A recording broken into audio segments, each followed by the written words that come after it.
回到母校政大，频频跟校长还有当年的老师握手寒暄。像我当初硕士论文指导教授苏启苏老师，帮我批的时候，我谢谢苏老师。然后在序里面有讲了一句话：学艺已成啊，甫将下山步入潇潇江湖啊。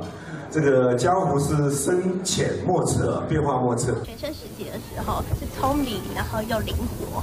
他绝对是美颜，我功课很差。 差一点被当掉，而且就是差一点被他当掉。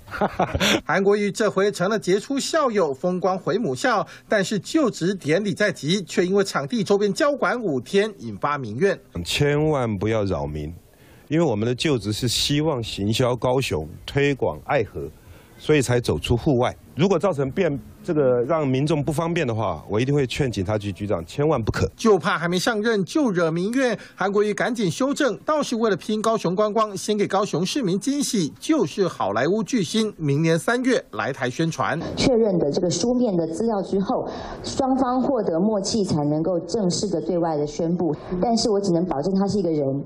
不是有媒体问我是不是一只皮卡丘，真的不是。虽然高雄市府碍于合约问题只能保密，但是韩国瑜没上任就先让好莱坞巨星来高雄，创造十足话题性。3立新闻黄大丰、陈彦豪台北参报道。